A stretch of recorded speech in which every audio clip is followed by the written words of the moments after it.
the stories about men like him, men who moved through the city like ghosts, their names spoken only in whispers behind locked doors. When she found herself cornered in the back of his restaurant, her only plea was a desperate, trembling whisper. "I can cook, clean, just let me live." The Don looked at her, the smoke from his cigarette curling around his face like a shroud, and after a silence that felt like a lifetime, he said one word: "Sit." It started with the rain, a cold, relentless Chicago downpour that mirrored the storm inside her. Elena had been running for 3 days, fueled by stale coffee and the kind of terror that gnaws at your bones. Every shadow seemed to hold the silhouette of Nico, his promises of love now twisted into threats that echoed in her ears with every splash of a passing car. She had nothing left. No money, no phone, no one to call. Her world had shrunk to the size of a single desperate goal: disappear. She'd stumbled into this alley seeking shelter, the smell of garlic and baking bread a cruel reminder of a home she no longer had. The back door to the restaurant was unlocked. A mistake. Or maybe, she thought, a sign. She slipped inside, her heart hammering against her ribs, praying for an empty kitchen, a place to hide until morning. But the kitchen wasn't empty.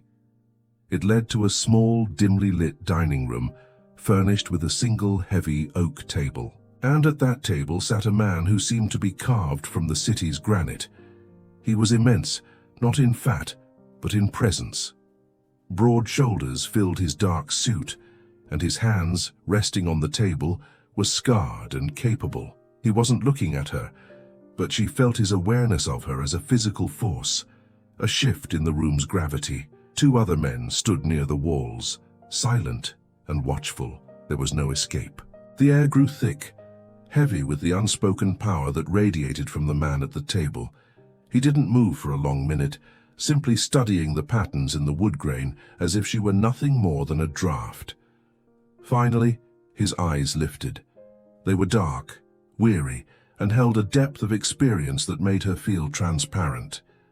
Panic seized her.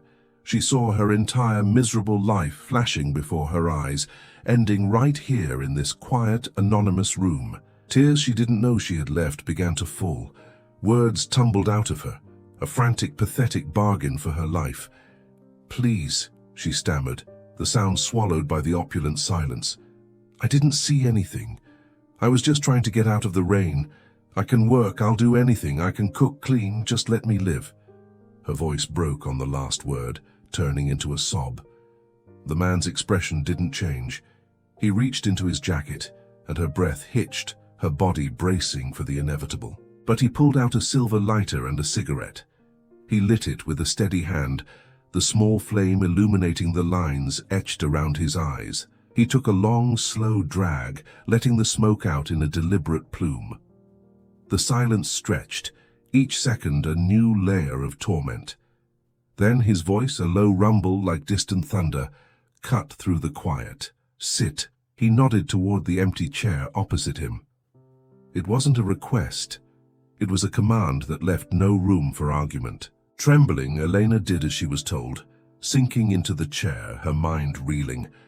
What did this mean? Was it a reprieve, or just a more civilized kind of execution?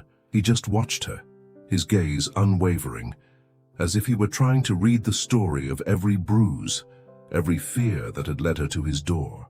She had offered to be a servant to save her life, but as she sat there under his intense scrutiny, she realized she had stumbled into a world far more complicated and dangerous than the one she was running from, and she had no idea what the rules were. Before we continue the story, let us know in the comments where you're watching from. It's amazing to see how far these stories can travel. The chair was hard against her back, a stark contrast to the way her entire body felt like it was dissolving. The man across the table, who she would come to know only as Mr. Marco, said nothing else. He simply smoked, his eyes never leaving her. But his gaze wasn't predatory. It was analytical, heavy with a weariness that seemed ancient.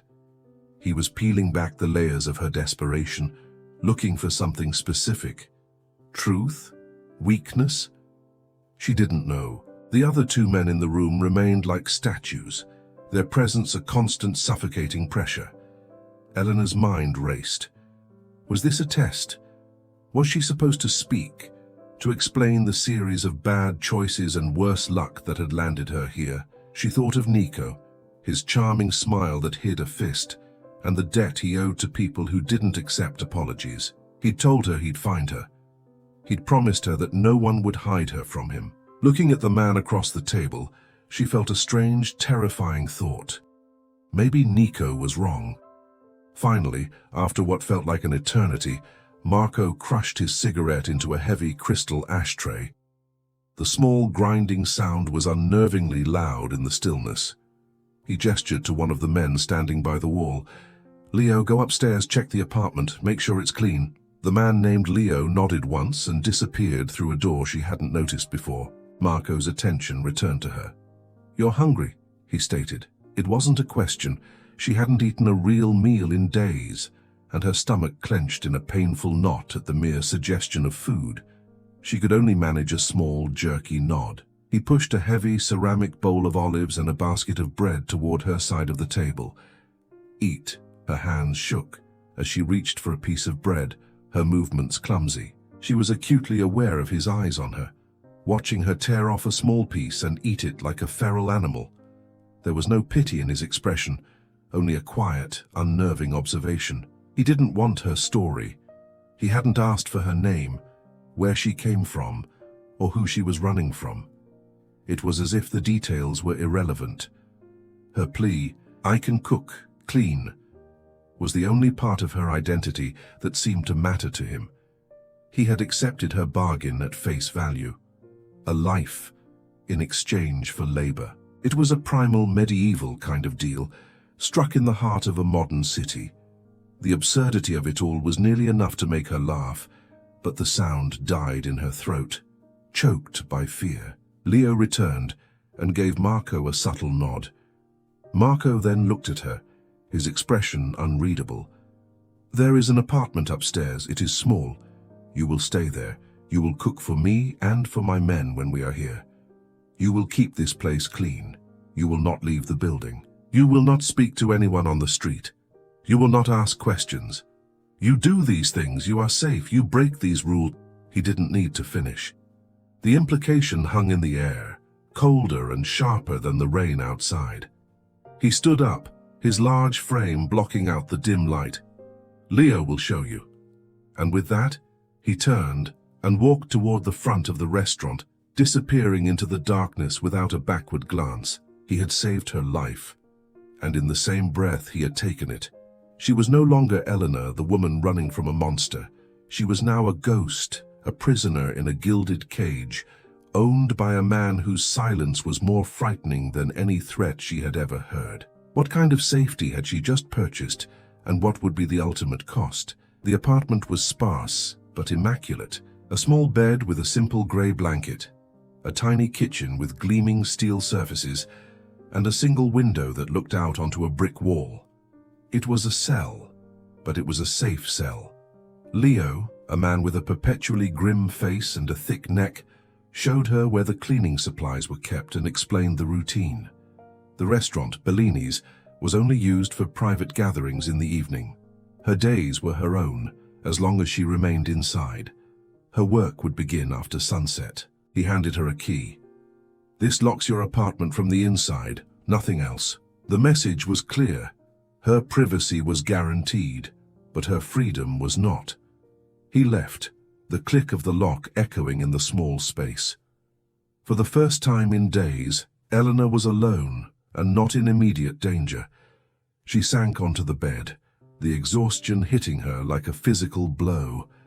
Sleep came instantly, a deep, dreamless void. She woke to the smell of fresh coffee. A small pot and a single cup were sitting on her kitchen counter. She hadn't heard anyone enter. The gesture was unsettling.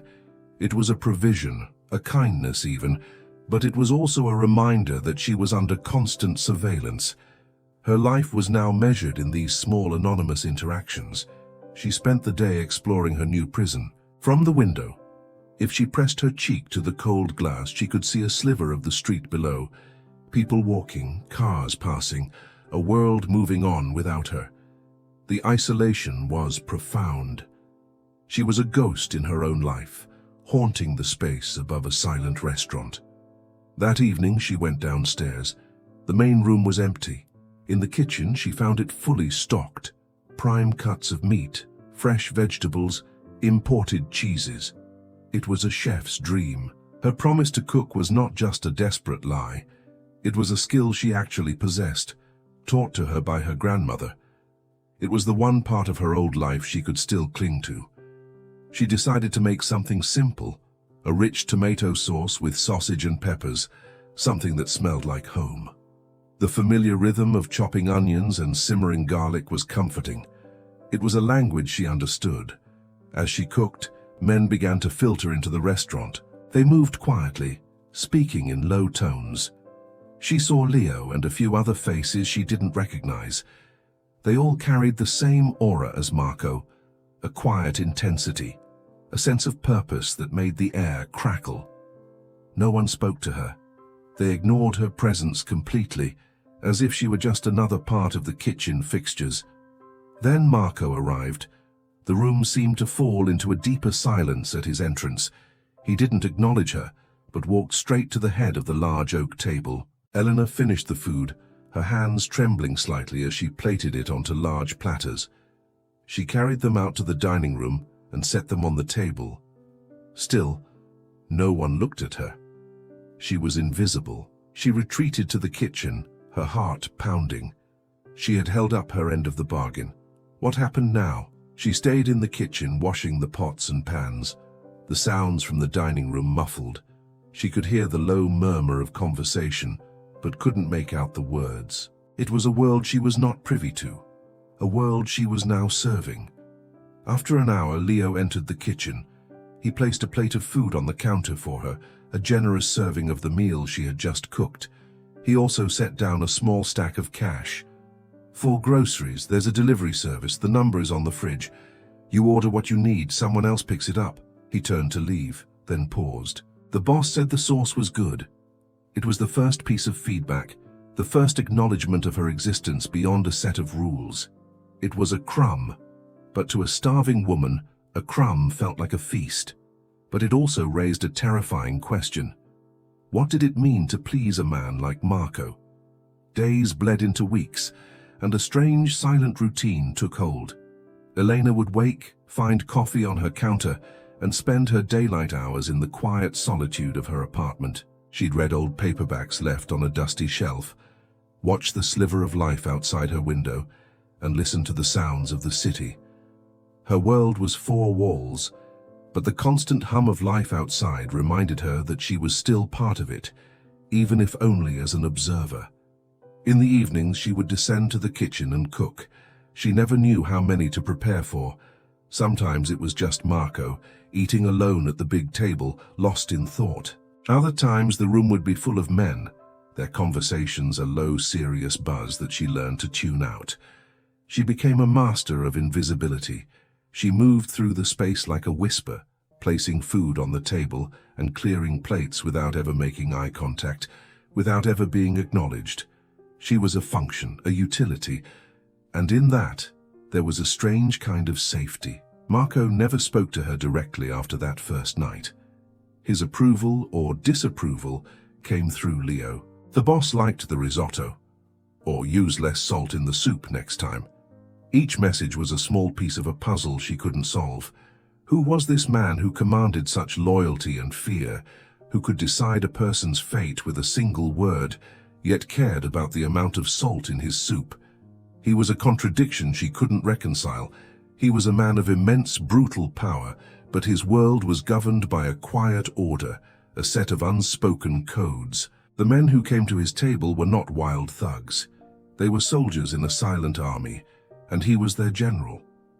They treated the restaurant like a church, a sacred space where business was conducted with a solemn gravity. One night, a younger man, someone she hadn't seen before, made a mistake. As Elena was clearing the table, he reached out and grabbed her wrist. "Hey, where do you think you're going so fast?" His voice was slurred with wine, his eyes arrogant. The entire room went dead silent. Every man at the table froze, their eyes fixed not on Elena, but on Marco. Elena's blood ran cold. This was it. The illusion of safety was about to be shattered. She tried to pull her arm away, but the young man's grip was tight. She didn't look at him. She looked at Marco. For the first time in weeks, his eyes met hers directly. There was no anger in them, just a deep, cold stillness that was far more terrifying. He didn't raise his voice. He didn't move from his chair. He just looked at the young man, a silent command passing between them. The young man's face went pale. The arrogance evaporated, replaced by a sudden, stark fear. He released her wrist as if it were on fire, mumbling a hasty, incoherent apology. "Get out," Marco said, his voice no louder than a murmur, but it carried the force of a landslide. The young man practically scrambled out of his chair and fled the restaurant. No one else moved. No one spoke. The meal continued as if nothing had happened. But everything had changed. It wasn't just a rule that had been enforced. It was a message. She was not to be touched. She was not just the help.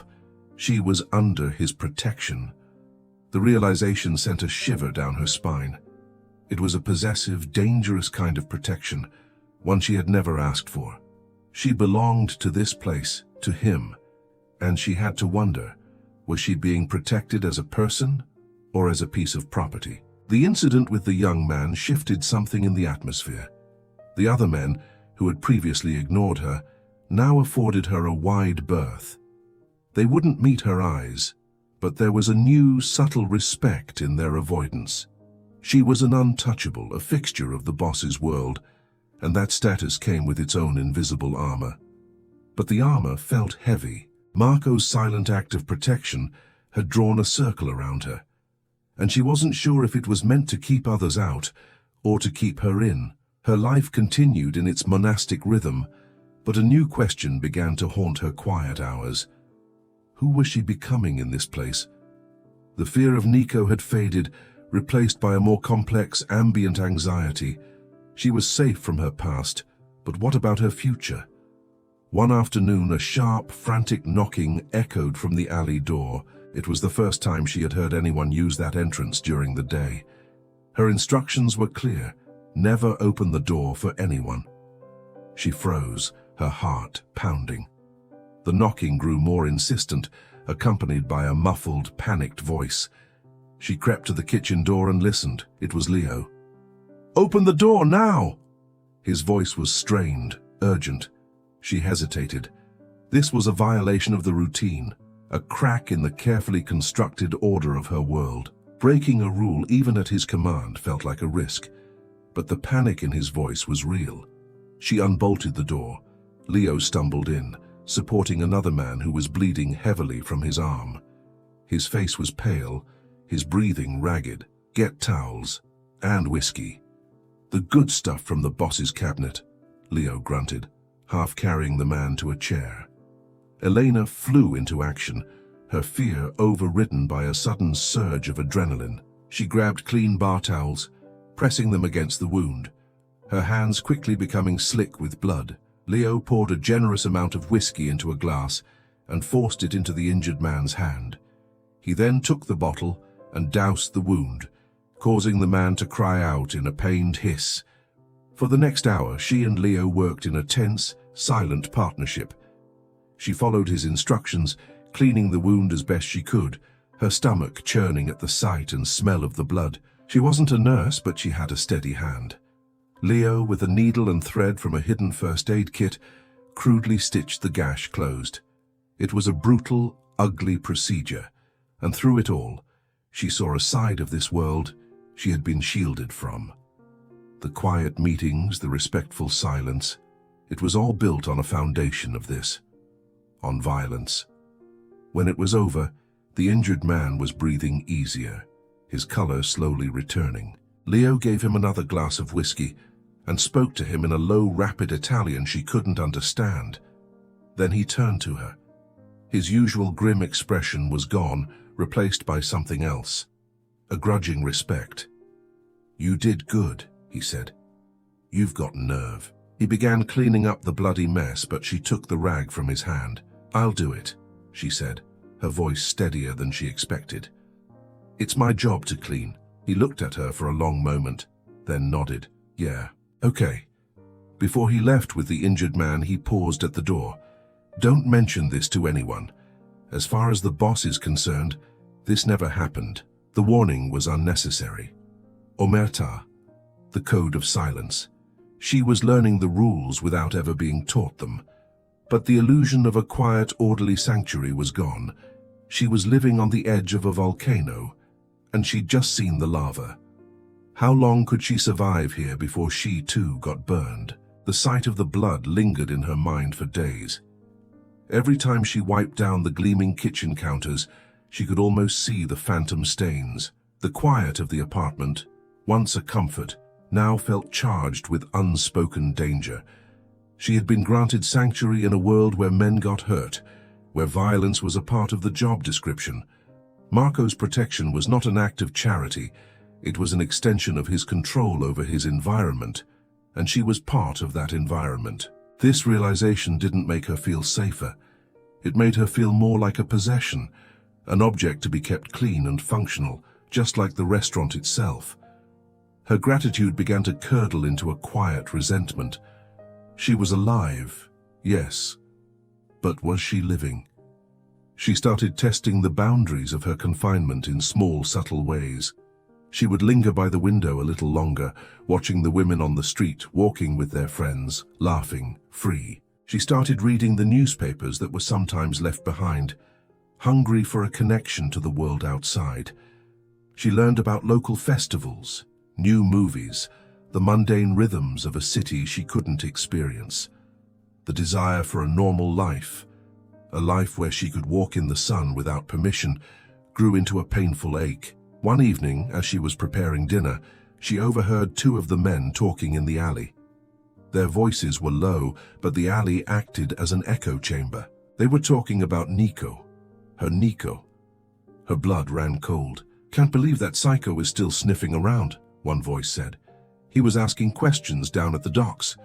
Showed some bartender a picture of a girl." "Marco knows," the other voice, Leo's, replied. "He told us to stand down, said it's being handled." "Handled how?" "The guy's a rat connected to the Albanians. This could get messy. The boss has his reasons. He wants this one handled quietly. No noise." The conversation faded as they moved away, but the words hung in the air, chilling Elena to the bone. Nico was still looking for her. He hadn't given up, and Marco knew. He had known all along. He wasn't just protecting her from a random, abstract danger. He was protecting her from a specific threat, a threat that was connected to his rivals. This changed everything. Her situation wasn't a simple arrangement born from a desperate plea. She was a piece in a much larger game, a pawn on a chessboard she didn't understand. Was Marco's protection a strategic move? Was he using her as bait? Or was it something else entirely? The ambiguity was maddening. Her carefully constructed routine now felt like a lie. She was not an invisible servant. She was a liability, a secret that had the potential to ignite a war between crews. The food she cooked that night felt tasteless in her mouth. As she served the meal, she watched Marco more closely than ever before. He sat at the head of the table, his face an impassive mask, revealing nothing. He ate the meal she had prepared, the meal made by the woman whose past was now a direct threat to his entire operation. He knew, and yet here he was, eating her food, trusting her in his sanctuary. Why? What game was he playing? And what would happen to her when it was over? The knowledge that Marco was aware of Nico changed the way Elena moved, the way she thought. The silence between them was no longer just empty space. It was filled with unspoken words, with the weight of the secret they now shared. Even if he didn't know, she knew. Every time he was near, she felt a thrum of tension, a mix of fear and a strange, burgeoning curiosity. She had misjudged him. She had seen him as a simple captor, a powerful man who had claimed her as his property, but the situation was infinitely more complex. He was actively managing a threat on her behalf, taking on a risk for a woman who was, by all accounts, a stranger. The question of why became an obsession, a puzzle she turned over and over in the long, quiet hours of the day. She started paying more attention to him, not just as a figure of authority, but as a man. She noticed the way he rubbed the back of his neck when he was tired, the faint scar that cut through his left eyebrow, the way his eyes, so often cold and distant, would soften for a fleeting moment when he thought no one was watching. She saw him one evening through a crack in the kitchen door, standing alone by the front window, looking out at the rain-swept street. There was a profound loneliness about him in that moment, a deep-seated melancholy that seemed to emanate from his very core. He was a king in a very small, very dangerous kingdom, and it was clear that the crown was heavy. He wasn't just a monster. He was a man trapped in a life he had either chosen or inherited, a life that demanded he be made of stone. This new perspective emboldened her. She decided to take a risk, a small one, but a risk nonetheless. She knew he often worked late, long after the others had gone, sitting at the oak table surrounded by paperwork. One night, after she had cleaned the kitchen and was about to retreat to her apartment, she saw him there, his head in his hands, the picture of exhaustion. Instead of leaving, she put on a fresh pot of coffee. She poured a cup, black, just how she'd seen him drink it, and carried it out to the dining room. She placed it on the table beside him without a word. He looked up, startled, his eyes betraying a flicker of surprise. He hadn't heard her approach. She had learned to move as silently as he did. She just nodded once and turned to leave. "Wait," his voice stopped her. It was the first word he had spoken directly to her in months. She turned back, her heart beating a frantic rhythm against her ribs. He was just looking at her, his expression unreadable. "Thank you," he said. The words were quiet, almost rusty from disuse. He then gestured to the chair opposite him, the same chair she had sat in on that first terrifying night. "Sit." This time the command was different. It wasn't an order to an inferior, it was an invitation. Hesitantly she sat. The silence returned, but it was a different kind of silence. It was no longer a weapon or a wall. It felt more like a space they were sharing, a neutral ground. He took a sip of the coffee, his eyes still on her. She felt like he was seeing her for the first time, not as the cook, not as the cleaner, not as a problem to be managed, but as a person. And she wondered, with a jolt of both fear and hope, what he was finally seeing. They sat in silence for a long time, the only sound the soft hum of the coolers from the kitchen. It wasn't the suffocating silence of that first night. This was a contemplative quiet, a pause in the relentless forward motion of their lives. Elena felt a strange sense of calm settle over her. For the first time, she wasn't just a subject under his gaze. She felt like an equal in this small moment of stillness. Marco finally broke the silence, his voice low and thoughtful. "The man you are running from," he began, not looking at her but at the dark wood of the table. "He is a problem, not just for you. For me." He said it so matter-of-factly, as if discussing a shipment or a business expense, but to her it was a confirmation of her deepest fears and suspicions. "He owes money to the wrong people," Marco continued. "And he talks too much. He thinks that having you gives him leverage. He thinks he can use you to get to me, to force a negotiation." He looked up, his eyes meeting hers. "He is mistaken." The finality in his tone sent a chill through her, but it was a different kind of chill than before. It wasn't the fear of a captive. It was the awe of witnessing a force of nature.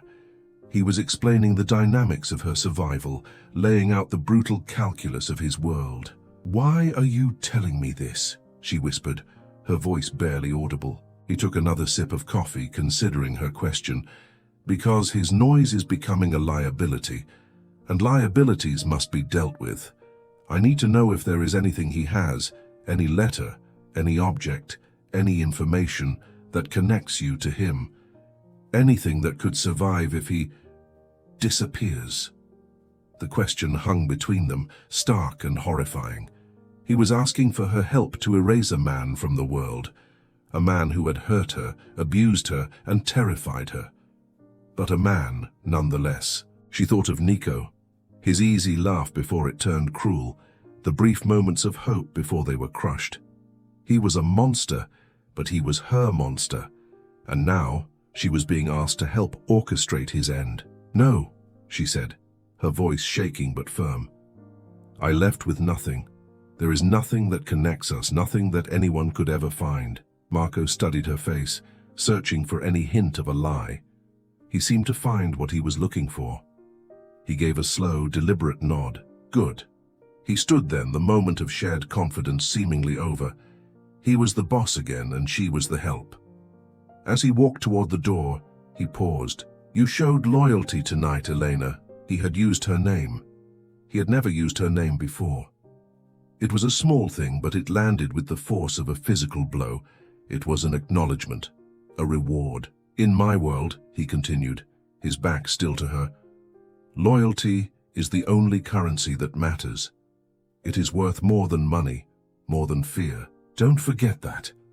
He left, and she sat alone at the massive table, the echo of her name hanging in the air. He had given her a glimpse behind the curtain, shown her the cold mechanics of his power. And in doing so, he had bound her to him in a way that rules and confinement never could. He had made her a conspirator.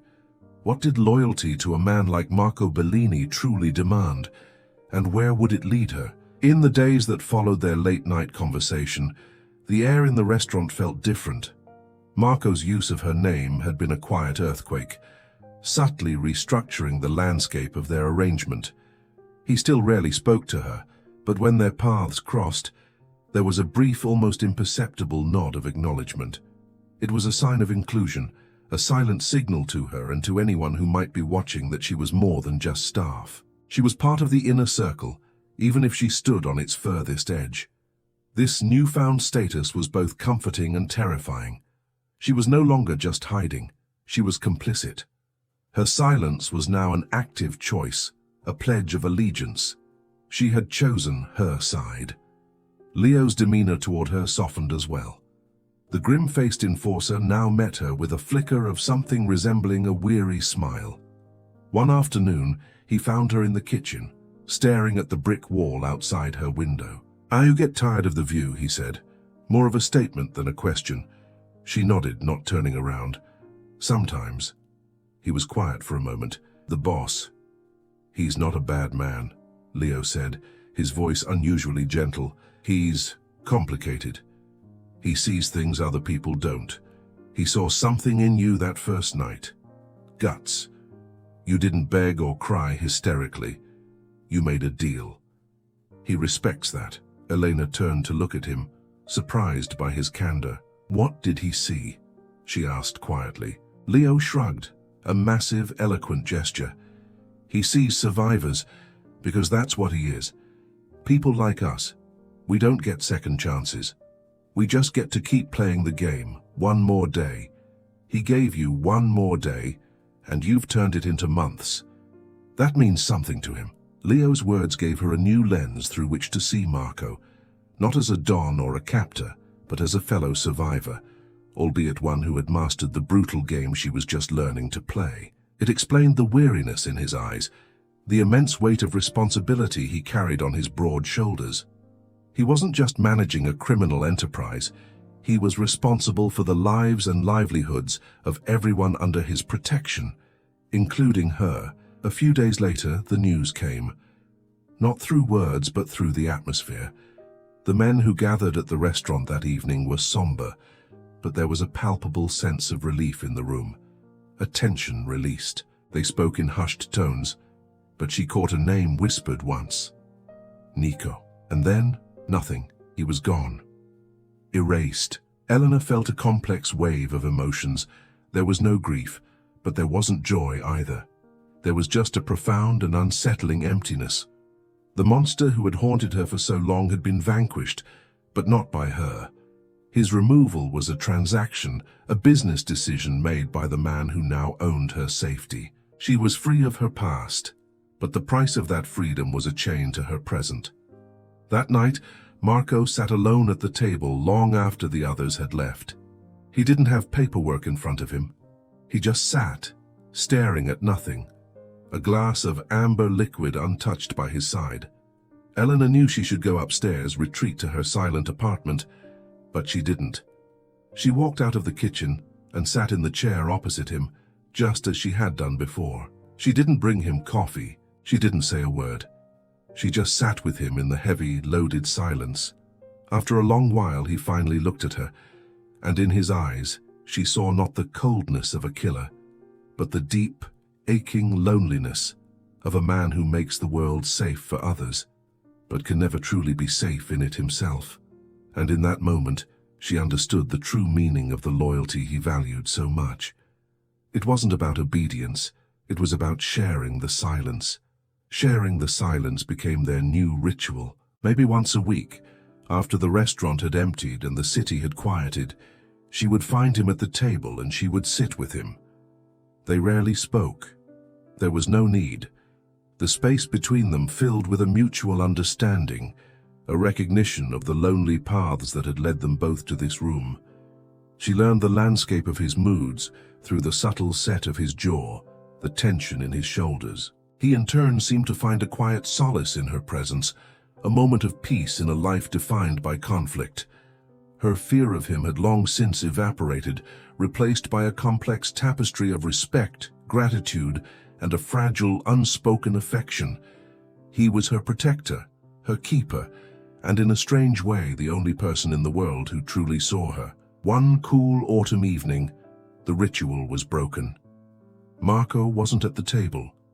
Leo met her at the bottom of the stairs, his face etched with worry. "The boss wants to see you," he said, his voice low. "But not here, he's in his car out back."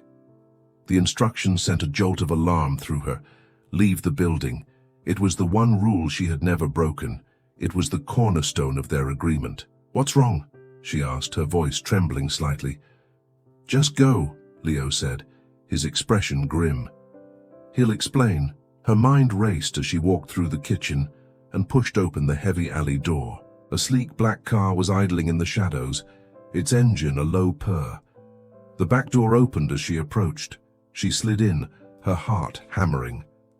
Marco was sitting in the opposite corner, his face barely visible in the dim light from the dashboard.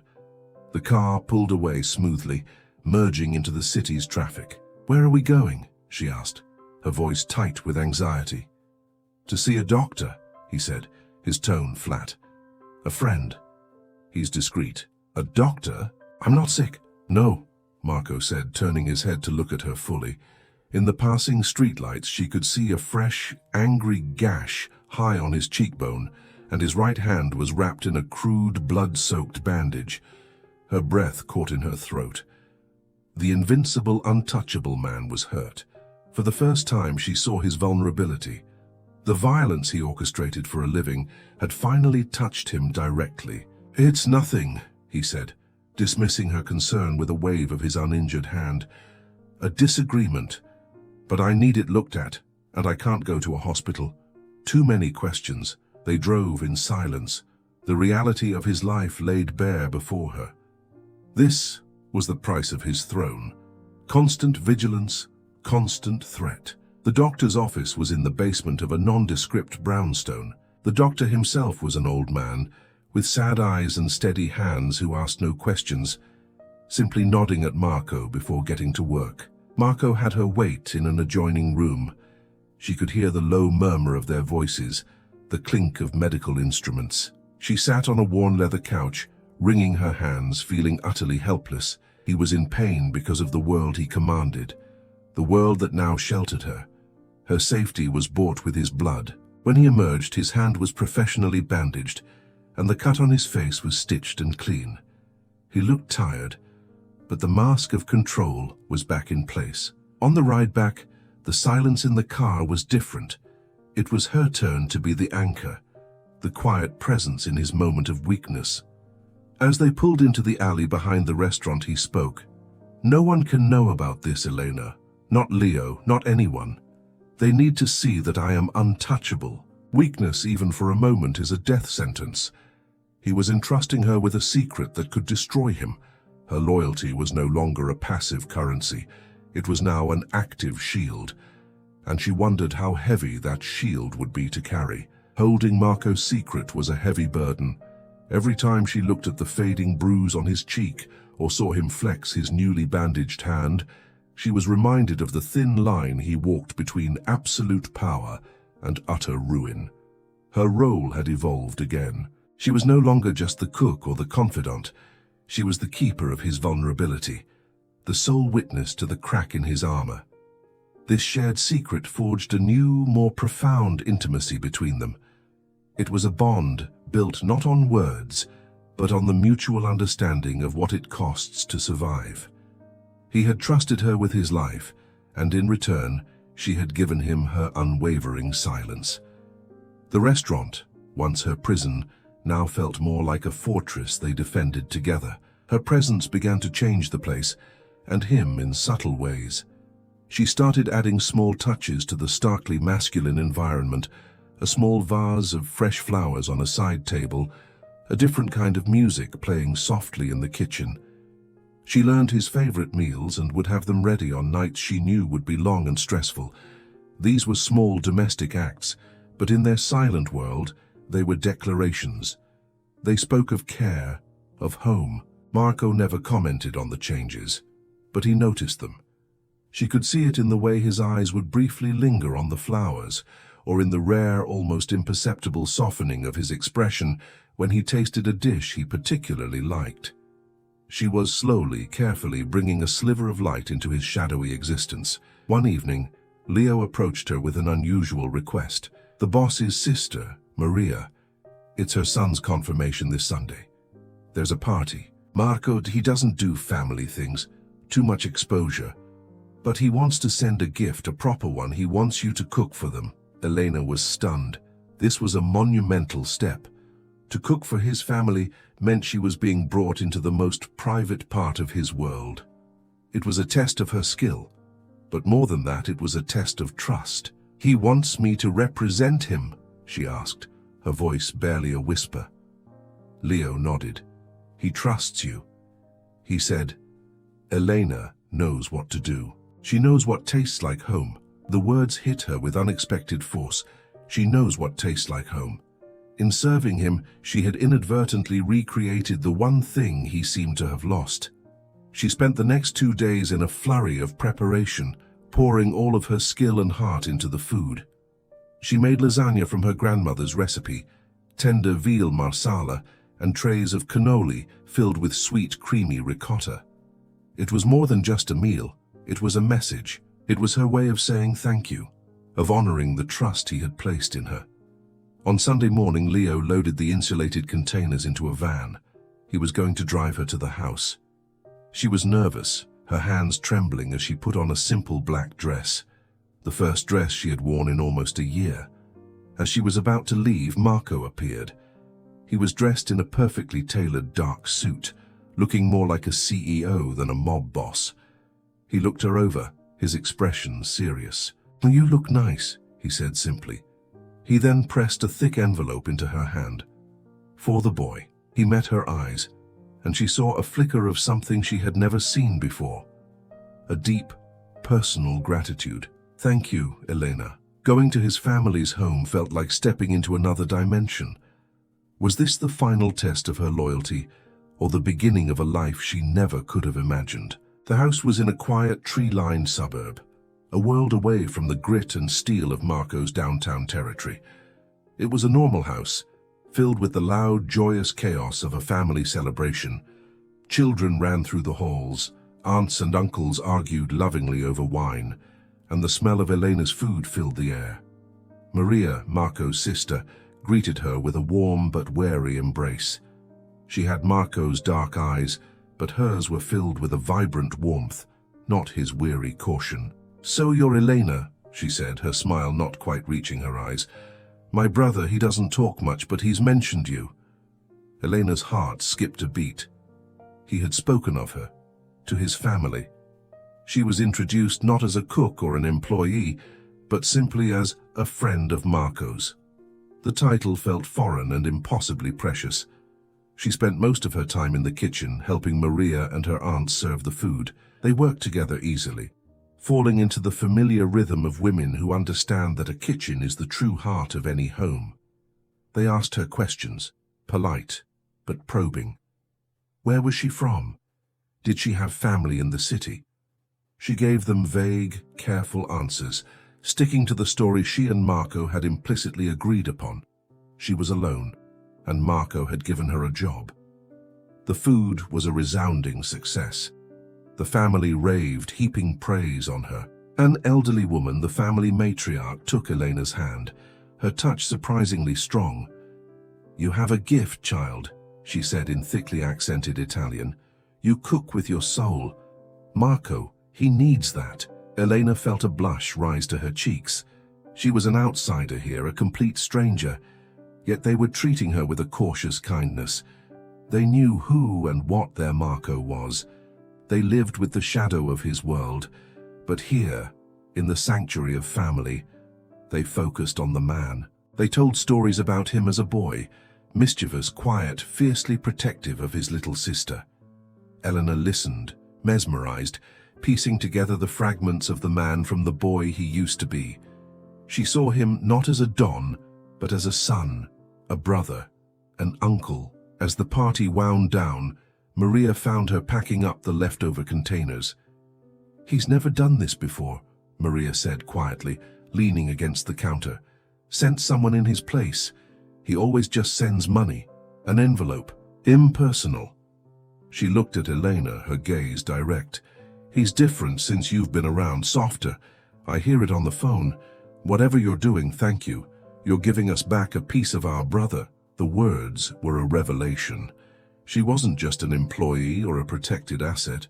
She was having an effect on him, changing him in ways even he might not realize. The weight of that responsibility was immense. Leo drove her back to the city in a comfortable silence. The lights of downtown glittered, a familiar sight that now looked different. The restaurant was no longer just a shelter. It was the center of her world, her home. When they arrived, Marco was waiting for her, sitting at his usual table. He looked up as she entered, his eyes asking the question he wouldn't voice. "They loved the food," she said, a small smile on her face.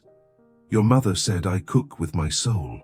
A rare, genuine smile touched Marco's lips. It transformed his face, erasing years of weariness. "She's never wrong," he said. He had sent her as his emissary, and she had returned with an olive branch from a part of his life he kept at a distance. But in bridging that gap, had she unknowingly put herself in even greater danger? The bridge she had built to Marco's family solidified her place in his world. She was no longer a secret hidden in the apartment upstairs. She was a known entity, Marco's friend. The men treated her with a new level of deference. Her requests for the kitchen were filled without question. Her presence was accepted as a permanent fixture. But with this acceptance came new visibility, and visibility was danger. She had been safe in her anonymity. Now she was linked to Marco Bellini in a way that could not be undone.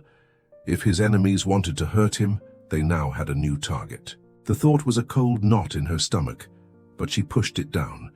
She had chosen this path, she had chosen loyalty, and this was its price. Marco, for his part, seemed more at ease than she had ever seen him. The deep grooves of tension around his eyes seemed to have lessened. He started spending less time alone at the table with his paperwork and more time in the kitchen while she cooked, watching her work in a comfortable silence. He'd lean against the counter, a silent, imposing guardian, and she would move around him, the two of them in a quiet orbit. He never helped, but his presence was a steadying force. It was during one of these quiet evenings that he finally told her a piece of his story. He was watching her knead bread dough, her hands dusted with flour. "My mother," he said, his voice a low rumble. "She used to do that, the smell of baking bread. It was the only time the house ever felt peaceful." He told her about his father, a hard man who lived and died by the old codes, and how he, as the only son, had been expected to follow in his footsteps. There was no choice, no other path offered. He spoke of a woman he had loved long ago, who couldn't handle the life, the constant fear, the secrets. She had left, and he had never blamed her. "This world," he said, his gaze distant, "it eats everything good. It turns it to stone." It was the most he had ever revealed about himself. He was showing her the scars on his soul, just as he had shown her the wound on his hand. He was telling her, in his own way, what she was up against. That this fragile piece they had found was an anomaly, a flower growing in the cracks of a concrete wall. It was beautiful, but it couldn't last. The warning came to fruition a week later. Leo burst into the kitchen, his face pale, his eyes wide with an emotion she had never seen on him before. Pure fear. "It's the Albanians," he said, his voice ragged. They know about this place. They know about her." He didn't have to say her name. The blood drained from Elena's face. Marco, who had been standing by the counter, straightened up instantly. The softness of the past few weeks vanished, replaced by the cold, hard granite of the Don. "How?" was the only word he said. "We don't know, Alika. Tails, it doesn't matter. They're making a move. They see her as your weakness. They're planning to take her." The words hung in the air, a death sentence. Marco's one attempt at finding a piece of home, of softness, had created the very vulnerability he had spent his life avoiding. He had built a fortress to protect her, but in doing so, he had painted a target right on its door. The news landed like a physical blow. The fortress had been breached. The quiet sanctuary was now the epicenter of a looming war. Marco moved with a terrifying, controlled speed. The weary man was gone, replaced by a field general preparing for battle. He barked orders in Italian, his voice low, but carrying an authority that made men jump. Within minutes, the restaurant was on lockdown. Metal shutters, previously invisible, slammed down over the windows and doors, plunging the room into a dim, artificial twilight. The message was clear: nothing gets in and nothing gets out. Eleanor stood frozen in the middle of the kitchen, her mind a maelstrom of fear. This was her fault. Her presence, the very thing that had brought a sliver of peace into Marco's life, was now going to be the cause of his destruction. He came to her then, cutting through the organized chaos. He gripped her shoulders, his hands firm but not rough.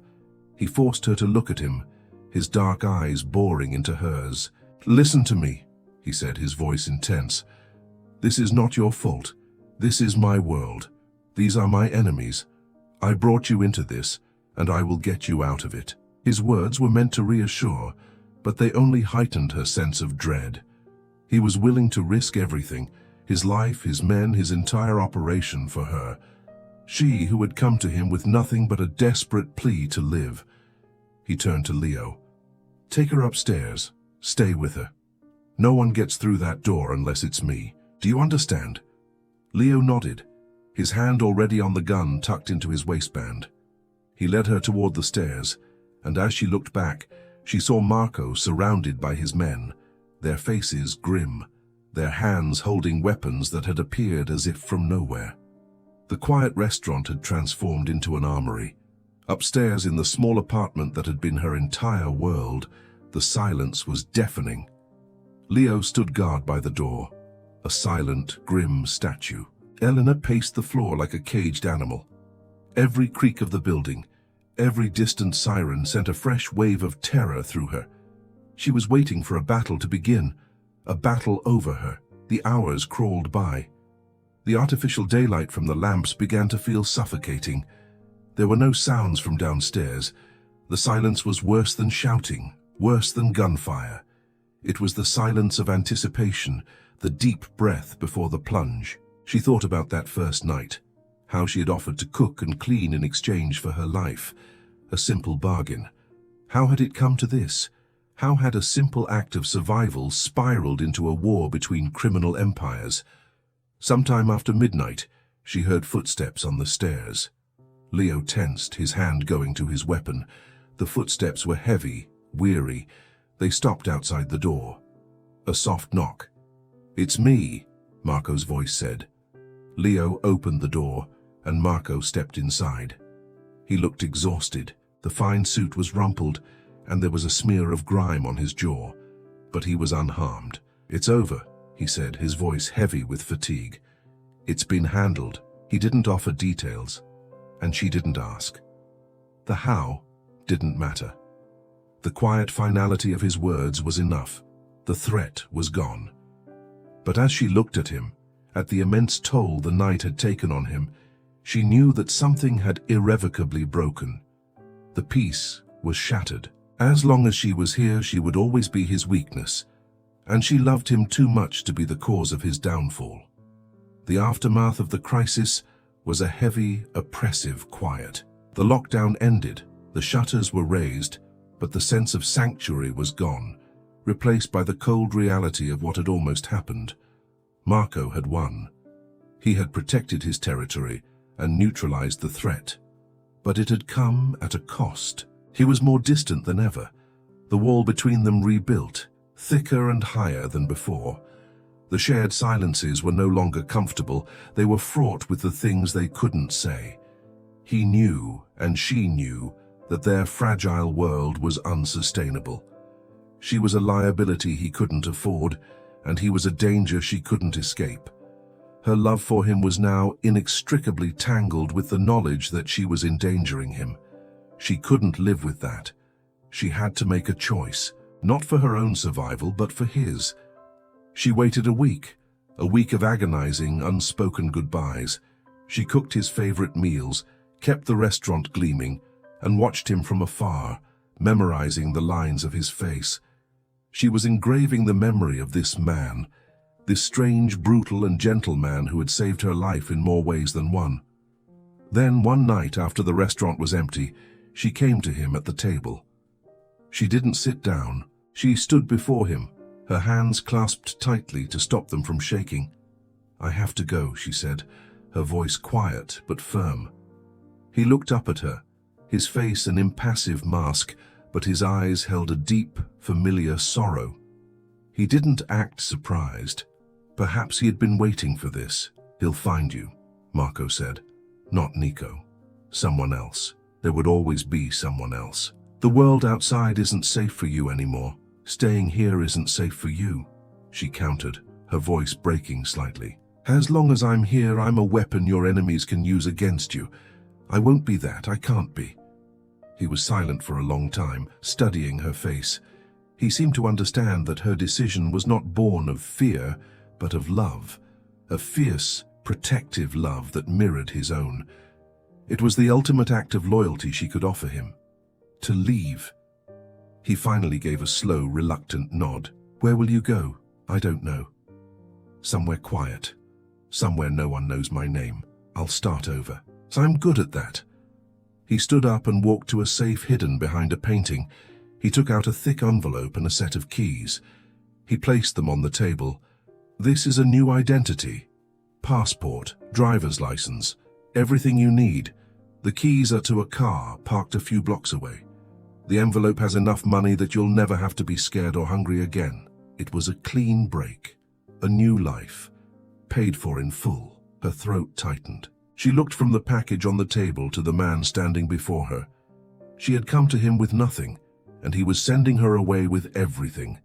Everything except him. She walked to the table and picked up the keys, but pushed the envelope of money back toward him. "I can't take that," she said. "Your protection was enough.